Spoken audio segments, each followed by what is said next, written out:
سورت ابراہیم کی آیت نمبر 47۔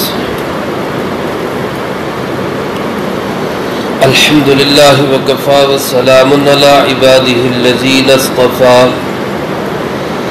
خصوصاً علی سید الرسل وخاتم الانبیاء وعلى آلہ واصحابہ الاتقیاء۔ اما بعد فاعوذ باللہ من الشیطان الرجیم، بسم اللہ الرحمن الرحیم۔ فلا تحسبن اللہ مخلف وعدہ رسلہ، ان اللہ عزیز ذو انتقام۔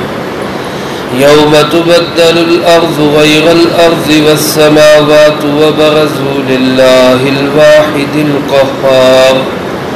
وترى المجرمين يومئذ مقرنين في الأصفاد، سرابيلهم من قطران وتغشى وجوههم النار، ليجزي الله كل نفس ما كسبت، إن الله سريع الحساب۔ هذا بلاغ للناس ولينذروا به وليعلموا أنما هو إله واحد وليذكر أولو الألباب۔ فلا تحسبن الله مخلف وعده رسلا، بس تو ہرگز مت سمجھ اللہ کو وہ اپنے رسولوں سے کیے ہوئے وعدوں کی خلاف ورزی کرنے والا ہے۔ ان اللہ عزیز ذو انتقام، بے شک اللہ پاک غالب ہے، انتقام لینے والا ہے۔ یوم تبدل الارض غیر الارض، جس دن بدل دیا جائے گا زمین کو اس کے علاوہ دوسری زمین سے، والسماوات اور آسمانوں کو بھی، وبرزوا للہ الواحد القہار، اور سامنے آمنے ہوں گے سب لوگ اسی اللہ کے جو اکیلا ہے اور زبردست ہے۔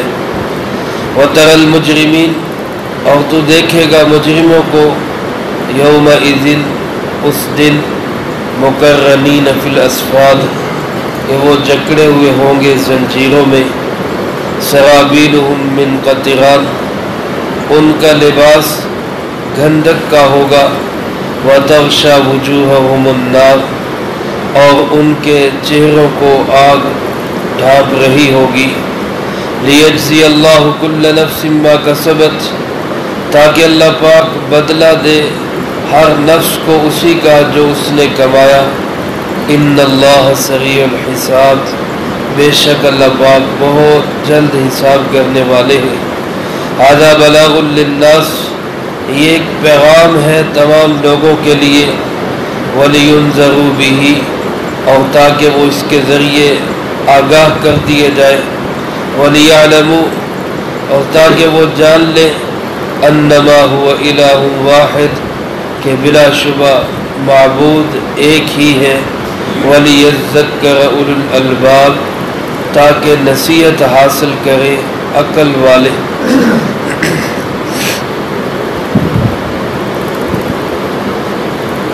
سورہ ابراہیم کی آخری آیات ہے۔ جیسا کہ گزشتہ درس میں عرض کیا، اس آخری رکوع کے اندر اللہ رب العزت نے براہ راست تو مخاطب کیا جناب محمد کریم صلی اللہ علیہ وسلم کو، یا پھر ہر قاری قرآن کو، ہر قرآن پڑھنے والے کو، اور اولین مخاطب اس کے اہل مکہ ہے، جنہوں نے اسلام کا سب سے پہلا زمانہ پایا، اور اسلام قبول کرنے والوں کو، حضرات صحابہ کرام رضی اللہ تعالی مجمعین کو بہت زیادہ ستایا اور تنگ کیا۔ تو ان کو اللہ پاک نے ارشاد فرمایا کہ اے قرآن پڑھنے والے، اے ایمان والے، اے صاحب ایمان، یا اے میرے محبوب صلی اللہ علیہ وسلم، ہرگز اللہ پاک کو ان کے کرتوتوں سے غافل مت سمجھو۔ اللہ پاک دیکھ رہا ہے، سب اللہ کے سامنے ہے۔ اللہ اگر مجرم کو ڈھیل دیتا ہے، مہلت دیتا ہے، تو اس کا یہ مطلب ہرگز نہیں کہ اللہ اس کی گرفت نہیں کرے گا یا وہ پکڑا نہیں جائے گا۔ ایک وقت ہے اللہ کے ہاں طے ہوتا ہے، جب مجرم اس وقت تک پہنچتا ہے تو پھر اللہ کی طرف سے گرفت آتی ہے۔ چنانچہ اس آیت مبارکہ میں بھی پہلی آیت میں خطاب کسی بھی انسان کو ہے، فَلَا تَحْسَبَنَّ اللَّهَ، ہرگز اللہ کو ایسا مت سمجھو۔ بعض علماء فرماتے ہیں یہ خطاب نبی پاک صلی اللہ علیہ وسلم کو ہے، اور بعض فرماتے ہیں ہر قاری قرآن کو، ہر قرآن پڑھنے اور سننے والے کو، مجھے اور آپ کو، ہر ایک کو اللہ فرما رہے ہیں کہ ہرگز اللہ کو ایسا مت سمجھو کہ مخلف وعدہ رسولہ، کہ وہ اپنے رسول سے کیے ہوئے وعدے کی خلاف ورزی کرے گا، ایسا ہرگز نہیں۔ اللہ کا وعدہ ہے اِنَّا لَنَنْصُرُ رُسُلَنَا وَالَّذِينَ آمَنُوا، بے شک ہم مدد کریں گے اپنے رسولوں کی اور ایمان والوں کی، یہ اللہ کا وعدہ ہے۔ اور اللہ کا وعدہ ہے کتب اللہ لأغلبن انا ورسلی، اللہ فرماتے میں نے یہ بات لکھ دی ہے، تحریر ہو چکی ہے، یہ طے ہو چکی ہے کہ غلبہ میرا ہوگا اور میرے رسولوں کا ہوگا۔ تو اللہ اپنے اس وعدے کی خلاف ورزی ہرگز نہیں کریں گے، اللہ اس وعدے کو پورا کریں گے۔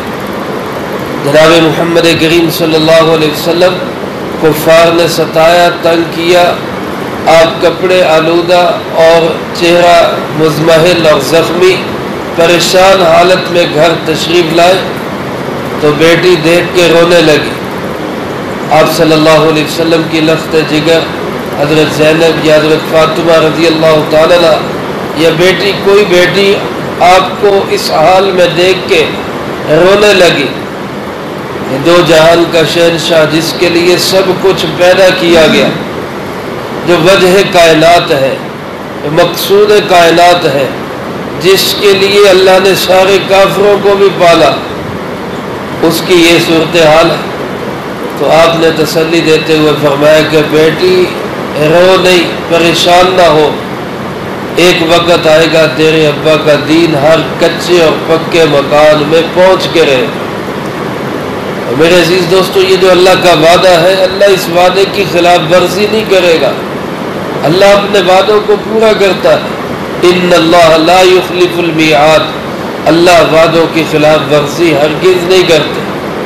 تو فرمایا اللہ کو ایسا مت سمجھو کہ اپنے رسولوں سے کیے ہوئے وعدے وہ نبھائے گا نہیں، وہ پورا نہیں کرے گا، وہ ضرور پورے کرے گا۔ ان اللہ عزیز، کیونکہ اللہ غالب ہے، وعدے پورے کرنے سے وہ آدمی رہ جاتا ہے جو مغلوب ہو جاتا ہے، جو حالات میں پس جاتا ہے، وہ کہتا ہے یار میں پورا نہیں کر سکا، میں چاہنے کے باوجود وعدہ نہیں نبھا سکا۔ اللہ تو ساری قدرتوں کا مالک ہے، وہ جب وعدے پورے کرنے پہ آئے گا تو وہ اپنے وعدے ضرور پورے کر کے دکھائے، کیونکہ وہ غالب بھی ہے، اور اس کی ایک صفت یہ بھی ہے کہ وہ ذو انتقام، وہ انتقام بھی لینے والا۔ انتقام کا مطلب، ایک ہمارے یہاں انتقام کا مفہوم ہے کہ جب ہم کسی سے انتقام لینا چاہتے ہیں تو ہم جو ہے وہ جتنا ظلم ہوا ہوتا ہے اس سے بھی زیادہ ظلم کر دیتے ہیں، وہ مظلوم جو ہے وہ ظالم بن جاتا ہے، اور ظالم جو ہے وہ مظلوم بن جاتا ہے۔ اللہ رب العزت ایسا نہیں ہے، اللہ کے انتقام کا مطلب صرف پکڑ اور سزا ہے، یہ نہیں کہ کوئی ذاتی اس میں جذبہ شامل ہو جاتا ہے، بلکہ جس نے ظلم کیا ہوتا ہے اللہ اس کو گرفت میں لیتا ہے، اس کو پکڑتا ہے، اس کے عمل کی اس کو سزا دیتا ہے، اس سے عمل سے بڑھ کر اس کو سزا اللہ نہیں دیتے۔ فرمایا وہ اللہ غالب ہے، انتقام لینے والا۔ اگر فرمایا دنیا کے اندر یہ لوگ بچ بھی گئے، اللہ کی پکڑ میں نہیں بھی آئے، دنیا میں ایسے ہی چلے گئے، اللہ فرماتے ایک دن وہ آئے گا جس دن ہم اس زمین کو بھی بدل دیں گے، ان آسمانوں کو بھی بدل دیں گے۔ یوم تبدل الارض غیر الارض والسماوات، وہ دن ایسا دن ہوگا زمین بھی بدل دی جائے گی، غیر الارض، اس زمین کے علاوہ، اور آسمان بھی بدل دیے جائیں گے۔ زمین کے بدلنے کی کیا صورت ہے؟ علماء نے لکھا ہے 2 صورتیں اور دونوں ہی احادیث میں موجود ہیں۔ ایک صورت زمین کے بدلنے کی یہ ہے کہ زمین یہی ہوگی لیکن اس کی صفات بدل دی جائے۔ آج یہ زمین کیا ہے؟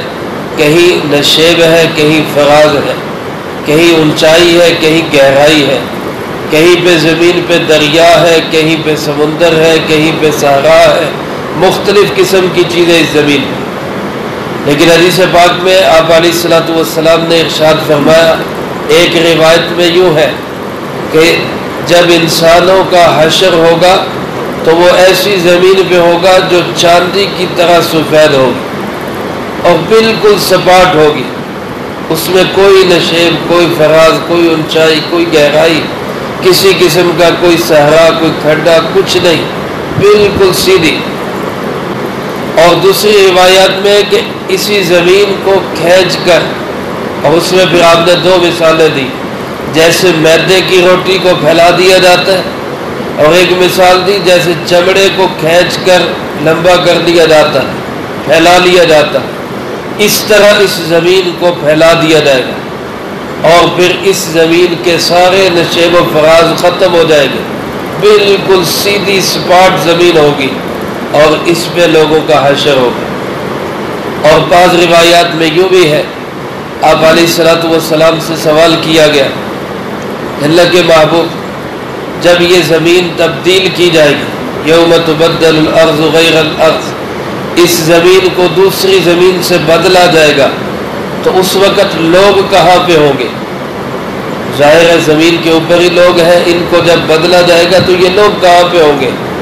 تو جناب نبی پاک صلی اللہ علیہ وسلم نے ارشاد فرمایا کہ علی الصراط، سارے لوگ پل صراط کے ایک اندھیرے کونے کے اندر ہوں گے۔ جب پل صراط کے ایک اندھیرے کونے پہ لوگ موجود ہوں گے، اللہ اس زمین کو بدل کے دوسری زمین کو لے آئے۔ اب اس روایت سے ایک تو یہ بات معلوم ہوئی کہ پوری زمین ہی بدل دی جائے گی، صرف صفات نہیں بدلے گی بلکہ زمین کو ہی بدل دیا جائے گا۔ اور دوسری بات یہ معلوم ہوئی کہ پل صراط کتنی بڑی چیز ہے کہ ساری انسانیت اس کے ایک کونے میں اکٹھی ہو جائے گی، وہ کتنی بڑی چیز ہے۔ اور یہ ساری چیزیں وہ ہیں جو اللہ نے پیدا کی ہوئی ہے، اللہ ان سب چیزوں کا خالق ہے۔ تو فرمایا کہ اس زمین کو بدل دیا جائے گا، اس کی صفات بدل دی جائے گی، یا اصل زمین ہی بدل دی جائے گی، والسماوات، اور آسمان بھی بدل دیے جائیں گے، وبرزوا، اور سب کے سب لوگ سامنے کھڑے ہوں گے۔ بروز کہتے ہیں کسی کا ظاہر ہو جانا، سامنے آ جانا، سب لوگ سامنے آئیں گے، کس کے؟ للہ الواحد القہار، اس اکیلے اللہ کے جو ایک بھی ہے اور زبردست بھی، سب پہ غالب بھی، وہ اکیلا بھی ہے، سب پہ غالب، قاہر بھی ہے، سارے اس سے مغلوب ہیں، اس کے سامنے سارے مل کے بھی کوئی حیثیت نہیں رکھتے، وہ اکیلا ہی سب پہ غالب ہے۔ اور پھر آخرت کے مجرموں کے کچھ مناظر اللہ پاک نے بیان فرمائے، فرمایا وَتَرَى الْمُجْرِمِينَ یومئذ، اس دن تو دیکھے گا مجرموں کو۔ میرے محترم دوستو، آج دنیا کے اندر سب انسان ملے جلے، اللہ کو ماننے والے بھی یہی ہیں، اللہ کو نہ ماننے والے بھی یہی ہیں، اللہ کے دوست بھی یہی ہیں، اللہ کے دشمن بھی یہی ہیں، اور بلکہ اب تو امتیاز کرنا بھی مشکل ہو گیا کہ کون اللہ کا دوست ہے، کون اللہ کا دشمن ہے، پتہ ہی نہیں چلتا۔ دشمن اس انداز سے دشمنی کرتے ہیں کہ وہ سب سے بڑے دوست لگتے ہیں، اور دوست ہو کے بھی اس انداز سے پیچھے رہ جاتے ہیں کہ وہ لگتا ہے اللہ کے دشمن ہے، نبی کے دشمن ہے، اسلام کے دشمن ہے، نعوذ باللہ من ذالک۔ میرے عزیز دوستو، قیامت کا دن ہوگا جب اللہ فرمائیں گے وَامْتَازُوا الْيَوْمَ أَيُّهَا الْمُجْرِمُونَ، اے مجرموں آج میرے بندوں سے الگ ہو جاؤ، آج میرے بندوں سے الگ ہو جاؤ۔ اللہ ہم سب کو یہ توفیق دے کہ ہمارا شمار اللہ کے بندوں میں ہو جائے، اللہ کے مجرموں میں ہمارا شمار نہ ہو۔ آج اس کی فکر ہمیں نہیں ہے، امام ابو حنیفہ رحمۃ اللہ علیہ کے متعلق آتا ہے، ایک رات تہجد میں تلاوت کرتے ہوئے اس آیت پر پہنچے تو پھر ساری رات اسی آیت کو پڑھتے گزارے اور روتے رہے کہ پتہ نہیں میرا کیا بنے گا، میرا شمار کن کے اندر ہوگا۔ لیکن آج ہمیں اس کی کوئی پرواہ نہیں ہوتی کہ آخرت میں ہمارا شمار کن لوگوں کے اندر ہوگا۔ اللہ فرماتے جو مجرم ہوں گے ان کا اس دن کیا حال ہوگا، مقرنین فی الاسفاد، وہ زنجیروں میں جکڑے ہوئے ہوں گے، زنجیروں میں ان کو جکڑا ہوا ہو۔ اور دوسری جگہ سورۃ الحاقہ میں فرمایا وہ زنجیریں اتنی طویل اور لمبی ہوگی 70 گز ان کی لمبائی ہوگی، ان زنجیروں کے اندر اس کو جکڑا ہوا، کیونکہ انسان کا یہ جسم بھی بہت بڑا جسم ہو جائے گا، یہ جسم نہیں رہے گا، بلکہ جیسا کہ حدیث مبارک میں آتا ہے کہ ایک انسان کی جو داڑھ ہے احد پہاڑ کے برابر ہو، اتنا طویل جسم بن جائے، اور اس جسم کو یہ اذیتیں اور یہ سزائیں دی جائیں۔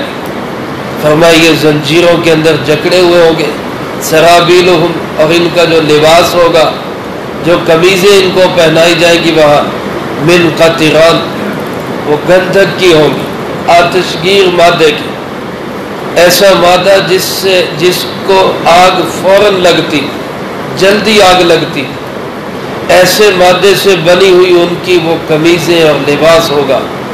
ایک تو جہنم کی آگ ویسے اس دنیا سے 70 گنا تیز، اور دوسری طرف لباس ایسا جو تیزی سے آگ کو پکڑ لیتا ہے، جلدی سے آگ کو پکڑ لیتا ہے، اور اس کا نتیجہ ہوگا وَتَغْشَى وُجُوهَهُمُ النَّارُ، کہ ان کے چہرے آگ میں ڈھانپے ہوئے ہوں گے۔ چہرہ کا ذکر اس لیے کیا ورنہ تو سارے ہی آگ میں ہوگا، چہرے کا ذکر اس لیے کیا کہ انسان اپنے چہرے سے ہی پہچانا جاتا ہے، اس کی شناخت اپنے چہرے سے ہی ہوتی ہے، اور اسی چہرے میں وہ ناک ہے جس ناک کو اونچا رکھنے کے لیے یہ اللہ کے حکموں کو بھی توڑ دیتا ہے، میری ناک نہ کٹ جائے، تو اللہ اسی چہرے اور اسی ناک کو آگ کے اندر رگڑے۔ میرے عزیز دوستو، یہ جو مناظر بیان کیے جاتے ہیں یہ اسی وجہ سے کہیں قرآن پاک ترغیب دیتا ہے، شوق دلاتا ہے، جنت کی نعمتوں کا ذکر کرتا ہے، کیونکہ کچھ انسان ہوتے ہیں جو شوق کے اندر عمل کرتے ہیں، کچھ انسانوں کی طبیعت ایسی ہوتی ہے جو ڈر کے عمل کرتے ہیں، تو قرآن کہیں ڈراوے سناتا ہے کہ شاید باز آ جائے۔ یہ بھی اللہ کی رحمت دیکھے، وہ اللہ چاہے تو زبردستی چلا دے، زبردستی اپنا دین منوا لے، لیکن اس اللہ نے یہ زبردستی نہیں کی، اختیار دیا، انجام بتا دیا، صحیح راستے پہ چلو گے یہ اچھا انجام، غلط راستے پہ چلو گے مجرم بنو گے یہ برا انجام، اب تمہاری مرضی کون سا راستہ اختیار کرتے۔ چنانچہ آگے ارشاد فرما دیا لیجزی اللہ کل نفس ما کسبت، یہ سب کچھ اس لیے نہیں کہ کوئی ظلم ہو رہا ہے، زیادتی ہو رہی ہے، ایسا ہرگز نہیں، اللہ اس لیے یہ سب کچھ کریں گے تاکہ ہر ایک کو اس کے کیے کا بدلہ مل جائے جو اس نے دنیا میں کیا۔ میرے عزیز دوستو، یہاں جو کچھ ہم کر رہے ہیں اسی کا آگے بھگتان، یہاں گندم بو رہے ہیں وہاں گندم ہی ملے گا، یہاں چنا بو رہے ہیں وہاں چنا ہی ملے گا، ایسا نہیں ہوگا کہ بوئے گندم اور وہاں ملے چنا، یہاں نیکیوں کی فصل اگا رہے تو وہاں نیکی ہی ملے گی، یہاں ظلم ستم حقوق کی خلاف ورزی ایک دوسرے کا حق مار رہے تو وہاں پھول نہیں ملیں گے، وہاں کانٹے برداشت کرنے پڑیں۔ لیجزی اللہ کل نفس ما کسبت، اور فرمایا یہ کوئی مت سمجھے کہ اربوں کھربوں انسان اللہ کیسے حساب کرے گا، کیسے اللہ کو پتہ چلے گا کس نے کیا کیا۔ فرمایا ان اللہ سریع الحساب، اللہ بہت جلد حساب کرنے والا، بہت تیز حساب ہے اللہ۔ کسی زمانے میں ہو سکتا ہے اس کو سمجھنے میں مشکل پیش آتی ہو، آج سائنسی ایجادات نے اس کو سمجھنا اور آسان کر دیا۔ اب سارے پاکستانیوں کا، ایک ایک پاکستانی کا مکمل ڈیٹا ایک کلک پہ موجود ہے، ایک بٹن دباؤ ساری اس کی ہسٹری سامنے آ جاتی ہے۔ اس کا نام کیا ہے، اس کے والد کا نام کیا ہے، اس کی والدہ کا نام کیا ہے، اس کی جائے پیدائش کیا ہے، اس کا فلاں کیا ہے۔ میرے عزیز دوستو، یہ ساری تفصیلات اگر انسان اپنی محدود عقل کے ساتھ ایک کمپیوٹر میں جمع کر سکتا ہے، تو جس اللہ نے انسان کو پیدا کیا، انسان کو عقل دی، انسان کو سمجھ دی، وہ ایسا نظام نہیں بنا سکتا کہ اربوں خربوں انسانوں کا حساب ایک کلک کے بھی 1000ویں حصے کے اندر وہ حساب کر دے۔ اس کو پوری قدرت حاصل ہے، تو وہ اللہ سریع الحساب، بہت جلد اور بہت تیز حساب کرنے والا ہے۔ تو میں ساری صورت کے خلاصے میں آخر میں اللہ فرما رہے، سنو ھذا بلاغ للناس، یہ پیغام ساری انسانیت کے لیے ہے۔ قرآن پاک پر میرے دوستو ہمارا اجارہ نہیں ہے، قرآن پاک ہماری ملکیت میں نہیں ہے، یہ مسلمانوں کا ملکیت مملوکہ چیز نہیں کہ ہم اس میں سانپ بن کے بیٹھ جائیں کہ ہم کسی اور کو نہیں دیں گے۔ اللہ فرما رہے ھذا بلاغ للناس، ساری انسانیت کا پیغام ہے۔ آج یورپ والے، امریکہ والے اور دوسرے اقوام اگر قرآن پاک کو اپنی زندگی بنا لے، اس پہ ایمان لے آئے، تو اللہ کے نزدیک وہ محبوب ترین قوم بن جائے گی۔ اصل مقصود اس پہ عمل ہے، اس کو اپنی زندگی کا نصب العین بنانا ہے۔ یہ پیغام کسی خاص قوم قبیلے کے لیے نہیں، ھذا بلاغ للناس، یہ پیغام ساری انسانیت کے لیے، تمام دنیا کے انسانوں کے لیے، تمام شعبوں سے لگے ہوئے انسانوں کے لیے۔ وَلِيُنذَرُوا بِهِ، اور یہ پیغام کس لیے آیا؟ تاکہ اس کے ذریعے لوگ آگاہ ہو جائے، خبردار ہو جائے، رک جائے اور باز آ جائے۔ جو جو کام وہ کر رہے ہیں ان کاموں کو چھوڑ دیں، اللہ کے ساتھ تعلق جوڑ لیں۔ وَلِيَعْلَمُوا، اور یہ یقین کر لیں، یہ عقیدہ اپنا لیں، انما هو الہ واحد، کہ اللہ ایک ہی ہے، الہ ایک ہی ہے، مشکل کشا، حاجت روا، بگڑی بنانے والا، مسائل کو حل کرنے والا، اور جس کی زمین اسی کا نظام، ساری دنیا کے مسئلوں کا حل، وہ الہ، وہ ایک ہی ہے، واحد، اکیلا ہے۔ تو میں یہ پیغام اس لیے آیا وَلِيَذَّكَّرَ أُولُو الْأَلْبَابِ، تاکہ عقل والے اس سے نصیحت حاصل کریں، اس سے سمجھ حاصل کریں۔ یہ اس پیغام ساری صورت کا بھی ہے، یہ پیغام پورے قرآن کریم کا بھی ہے۔ اور میرے عزیز دوستو، آج میں نے آپ نے اس پیغام کو سمجھنا بھی ہے، عمل بھی کرنا ہے، اور اس پیغام کو ساری انسانیت تک پہنچانا بھی۔ اللہ مجھے آپ کو اس کی توفیق نصیب فرمائے۔ اسلام ایک عالمگیر دین ہے، قرآن پاک ایک عالمگیر پیغام ہے، تمام انسانیت کی رہنمائی ایک ہی رہنما کریں گے، جناب محمد کریم صلی اللہ علیہ وسلم۔ ہم نے اس میسج کو پوری دنیا تک پھیلانا، اللہ ہم سب کو اس کی توفیق نصیب فرمائے۔ اور میرے عزیز دوستو، الحمدللہ سورت ابراہیم کا درس مکمل ہوا، 11 اگست کو شروع ہوئی اور 12 ستمبر تقریباً ایک مہینے میں یہ سورت الحمدللہ مکمل ہوئی۔ اللہ پاک اس کو اپنی بارگاہ میں قبول فرمائے۔ اور آج یکم محرم الحرام بھی ہے، نئے سال کا آغاز ہے، نیا اسلامی سال شروع ہو گیا۔ اسلام میں نئے اسلامی سال کے لیے وہ چیزیں نہیں جو کفار کرتے، آتش بازی اور شراب اور زنا اور جو ہیپی نیو ایئر کے نام سے کیا جاتا ہے، اس کا اسلام سے ہرگز قطعاً کوئی تعلق نہیں۔ لیکن اس کا یہ مطلب بھی ہرگز نہیں کہ ہم اپنے اس سال کو یاد بھی نہ رکھیں۔ اللہ پاک ہمارے لیے پچھلا سال گناہوں کی معافی کا سال بنا دے اور اگلا سال اسلام کی ترقی کا سال بنا دے۔ یہاں پہ محاسبے کی بھی ضرورت ہے کہ میرا پچھلا سال دینی اعتبار سے کیسا گزرا، میری نمازیں، میری زکوٰۃ، میرے اوپر واجبات، جو مالی حقوق ہیں، جو خاندانی حقوق ہیں، وہ میں نے سارے ادا کیے یا نہیں۔ اگر تو مکمل ادا ہے تو اللہ کا شکر ادا کر، اور اگر اس میں کوئی کمی ہے تو اس سے توبہ اور استغفار کر۔ اور نیا سال 1440 ہجری شروع ہوگا، تو اس میں عزم کی ضرورت ہے کہ انشاءاللہ ہم اس سال کو پچھلے سال سے زیادہ بہتر بنائیں گے دینی اعتبار سے۔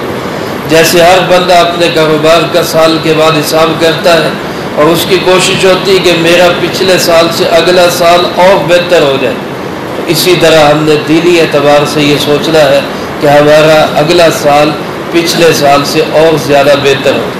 اور آج حضرت سیدنا عمر فاروق رضی اللہ تعالیٰ عنہ کا یوم شہادت بھی ہے۔